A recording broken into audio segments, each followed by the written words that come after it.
Hi, I'm Kevin Baldwin from Baldwin and Vernon. Joining me today is our legal assistant, Wendi Bridges. One of the things I want to talk about is the fact of how our law firm came to be and who we have working there. Wendi, can you tell me a little bit about yourself? Where did you grow up? I grew up in Kansas City North, graduated from Winnetonka High School and Maple Woods Community College. Okay. And a lot of times when I talk to folks out there, they think that if you work in a law firm, well, that means you must have grown up in the type of household where you got silver spoon, everything, and never really had to work with your hands for a living. Is that true of you? No. I've worked since probably my first job started when I was about 11 or 12, working for my mom's or my friend's mom's grooming shop. Grooming, so animal grooming? Animal grooming. How about at 16? Did you work then too? Yep, I started work. I had several retail jobs. I worked for National Federation of State High School Associations as soon as I got out of high school. While I was going to college, I worked there full time. Then I went to another job as a retail order processor for a large company here in town. Now, is that a factory style job? It is. It was a distribution center was the area that I worked in. Mm-hmm. Okay. And one of the things I actually really like, and I think is very important about our law firm, is the fact that you came from the type of job where you had to punch a clock, right? Yes. And in fact, you worked with all types of people? Yes. And you had bosses? Yes. Did you have good bosses? Yes. Did you have bad bosses? Oh, yes. Yeah, and so you can relate to when people call you and talk about that. Sure. And I guess the same is true of me as well, which most people would think, oh, he's a lawyer. He didn't grow up that way.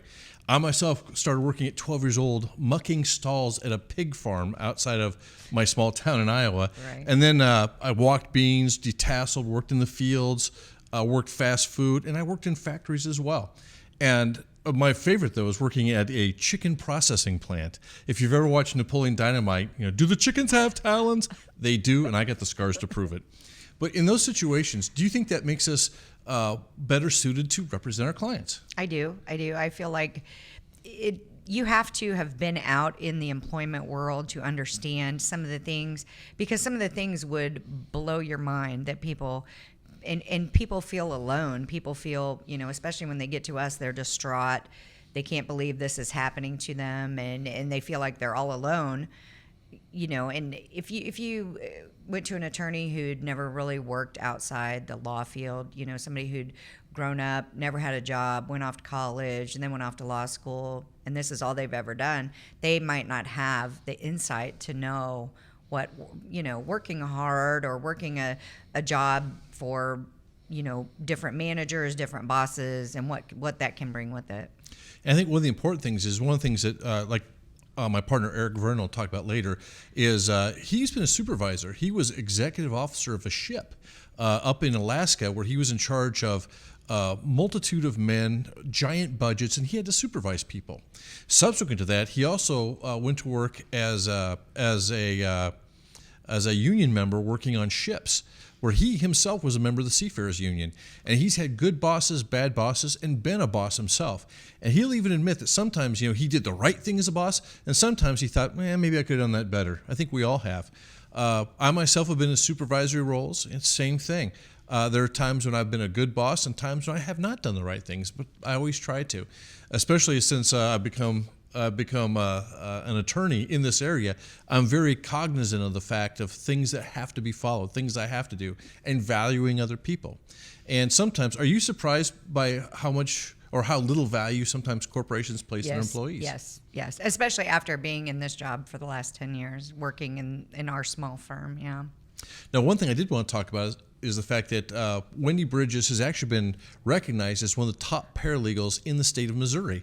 A couple of years ago, Lawyers Weekly, that's the lawyer newspaper, had an edition called Unsung Heroes. And in the Unsung Heroes, one of the things they noted is that Wendi Bridges was nominated by not only plaintiffs' attorneys, but defense counsel as well. Many who lauded her for her capabilities. And I think one person said, as close as you can be to a lawyer without actually being a lawyer. Yeah. And others called her a Jedi paralegal. And these are some of the defense firms.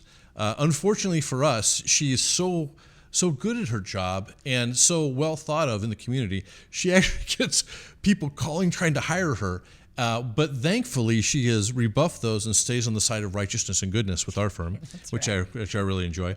But let me ask you this. When somebody calls you and they're crying or they're upset, do you just say, well, I don't have time for that, and shut them off and not talk to them? No, absolutely not. Why not? Why Because- don't you do that? Because typically their first interaction is going to be with me anyway. I mean, that's what I'm there for. That's why I'm back at the office while you guys are out, in court and depositions and things like that, is to be the first impression for our clients who call in. And, sometimes people get frustrated. They're like, no, I don't want to tell my story twice. I just want to talk to an attorney. I'm like, well, here's the way we do it here. You talk to me first, and sometimes there are calls that I can actually just tell you 100%, I'm sorry, but there's nothing we can do for you. But most of the time, I'll take notes, I'll talk to you for 20, 30 minutes, and I will either set you an appointment as soon as possible, or I will tell you, look, I have to email the attorneys with everything you've told me and get their feedback and figure out if you do have a potential case. And sometimes what happens is she'll let us know, okay, we got this call in. However, I think this is a federal issue of National Labor Relations Board. We need to send this person to a union attorney. And so at that time, we actually have a number of other attorneys out there in the world that we send things to, such as if somebody is looking to file with Social Security disability. We do not do Social Security disability. No. But we do know several lawyers who do. So what we'll do is refer it onto them. Or workers' compensation. Now we'll do work comp retaliation if you're fired because of it. But if you're going to file a work comp claim to get your injury covered, you need a work comp lawyer. And what we'll do is we'll send you to a work comp lawyer as well. But oftentimes, do you have to decide what type of issue is it? Yes. And that means talking to the client and getting as much information as you can.